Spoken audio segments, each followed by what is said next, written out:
Good evening, everybody. As you can see, I am in a very, very different location again today. I'm actually at the Theater Drachengasse again. So, because downstairs there is a show going on, and upstairs I have taken the time to read for you today. And so welcome to my little new scenery in the Theater Drachengasse. I forgot to bring my lamp with me, but look what I found in their props room, a little hookah. So we've got some lovely premiere flowers that are still alive that we got on Monday last week when we had our premiere, and they are still alive. Isn't that fantastic? And I've got my music, another beautiful company chair, and 1001 Arabian Nights. So I'm just going to turn the music down, and then we will start reading together.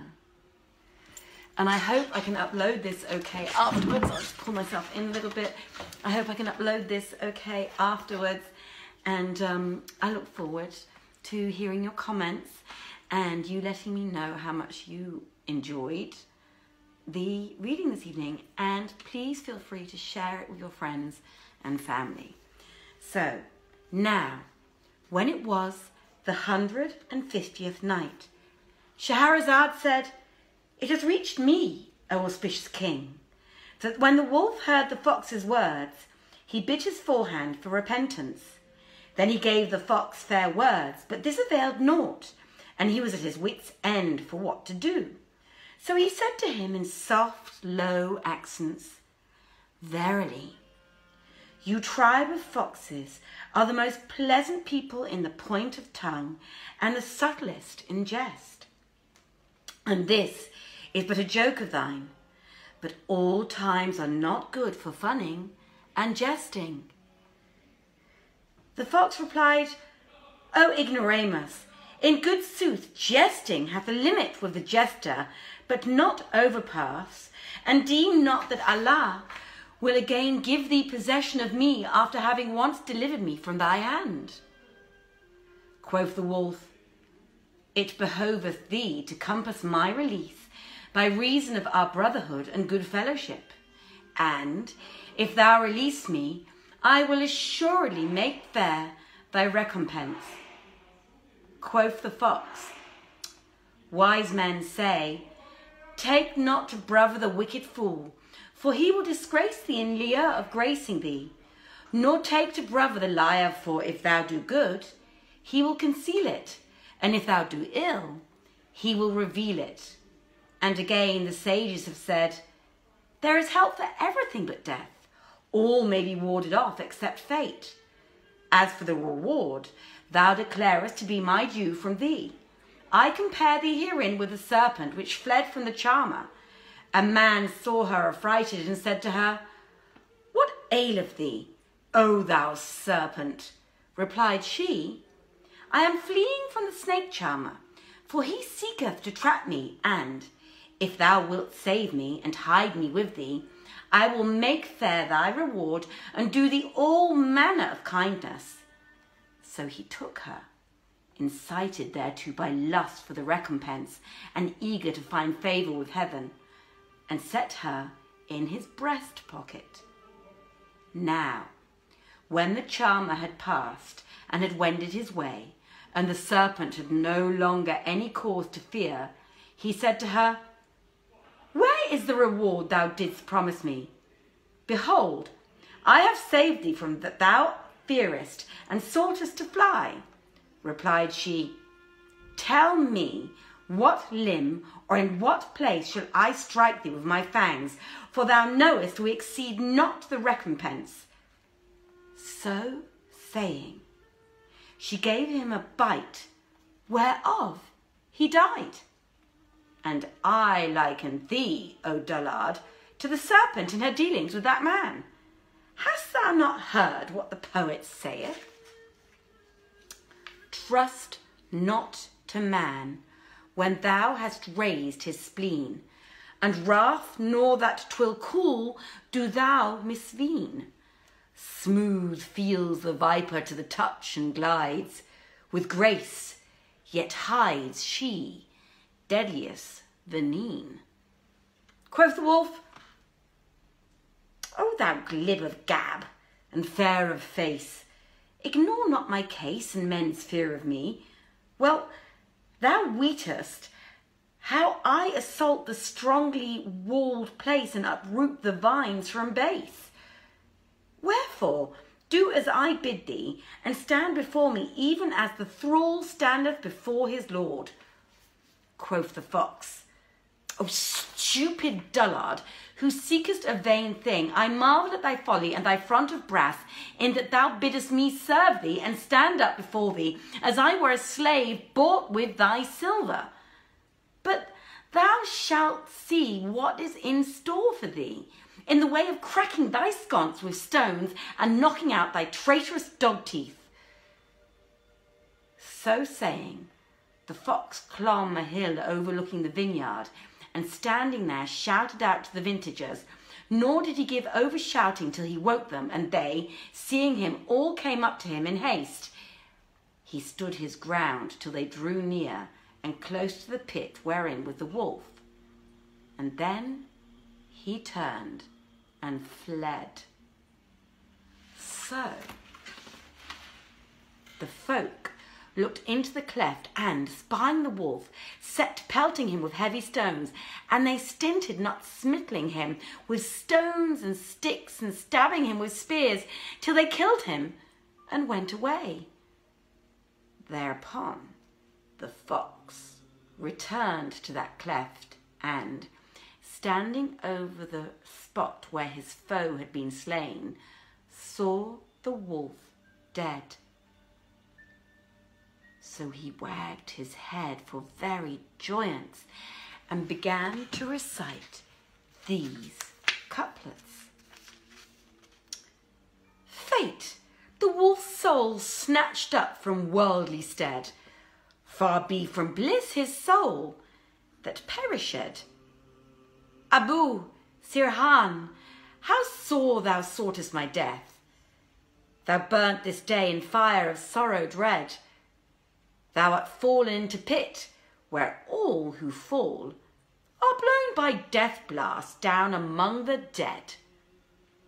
Thenceforward, the aforesaid fox abode alone in the vineyard until the hour of his death secure, and fearing no hurt. And such are the adventures of the wolf and the fox. But men also tell a tale of the mouse and the ichneumon. A mouse and an ichneumon once dwelt in the house of a peasant who was very poor, and when one of his friends sickened, the doctor prescribed his husked sesame. So the hind sought one of his comrades, Sesame, to be husked by way of healing the sick man, and when a measure of thereof was given to him, he carried it home to his wife and bade her dress it. So she steeped it and husked it and spread it out to dry. Now, when the ichneumon saw the grain, she went up to it and fell to carrying it away to her hole, and she toiled all day till she had borne of the most of it. Presently in came the peasant's wife, and seeing much of the grain gone, stood a while wondering, after which she sat down to watch and find out who might be the intruder and make him account for her loss. After a while, out crept the ichneumon to carry off the grain as was her wont, but spying the woman seated there, knew that she was on the watch for her, and said in her mind, Verily, this affair is like to end blamably, and sore I fear me this woman is on the lookout for me, and fortune is no friend to who attend not to issue and end.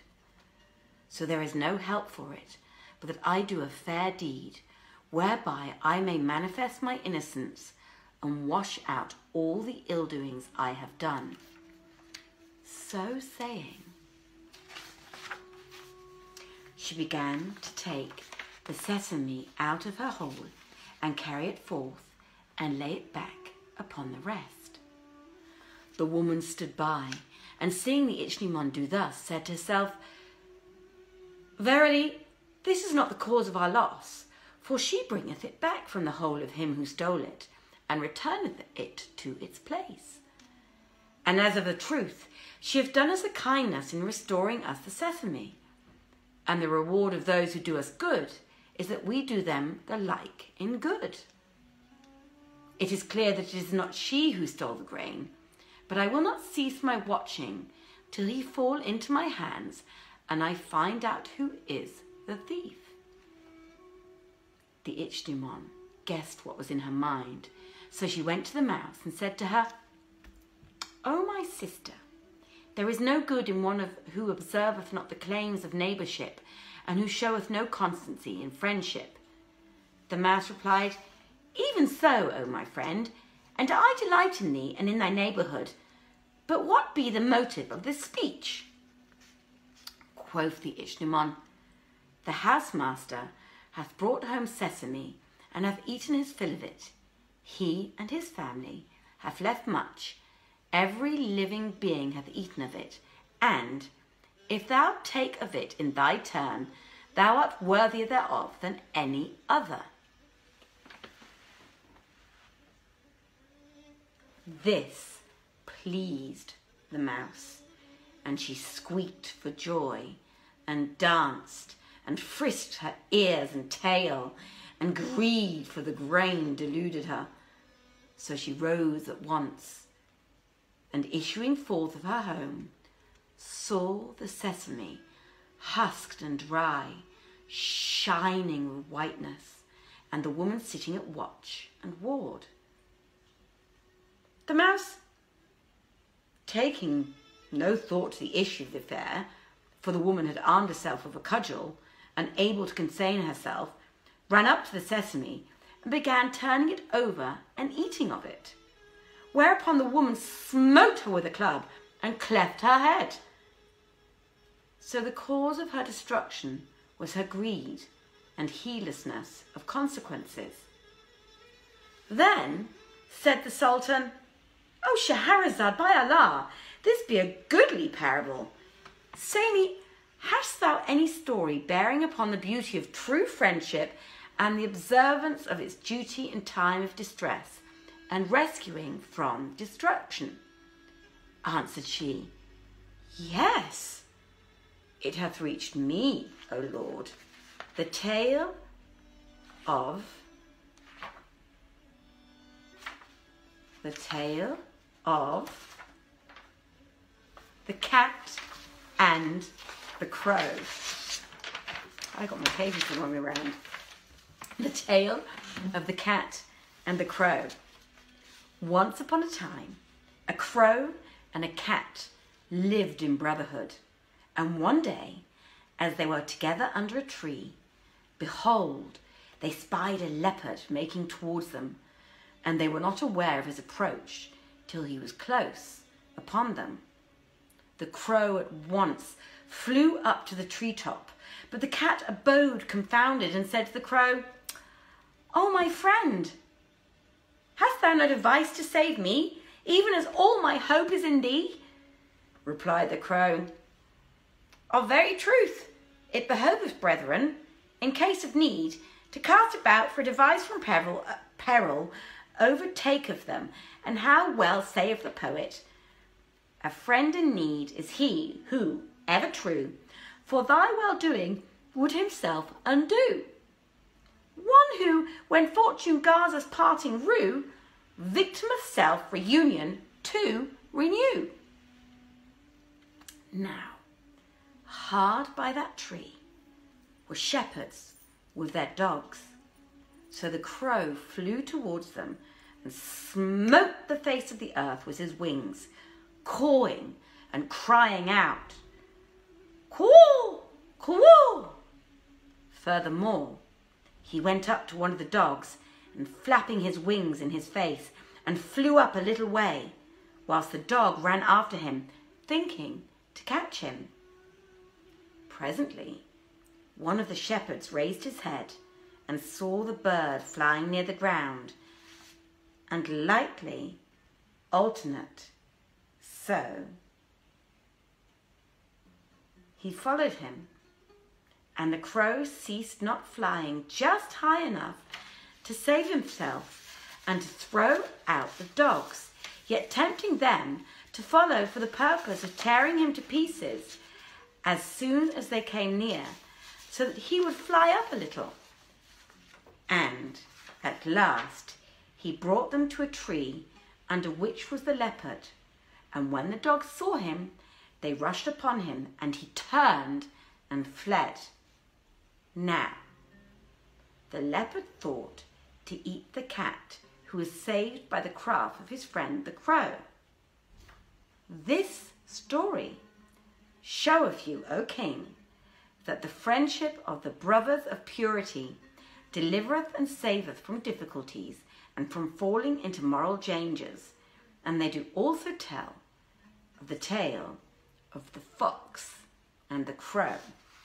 And I am going to have to leave the rest of that tale for Saman tomorrow evening, because she's going to love it, and that's what I'm going to do. Ladies and gentlemen, it has been an absolute pleasure reading for you tonight. We will finish off the rest of the 150th night for you tomorrow night. I ran out of pages. So it was my great pleasure for reading you from my little theatre abode. And tomorrow, Saman will be reading for you. And I wish you all a very pleasant night. Thank you. From the theatre. Have a great evening. Bye-bye.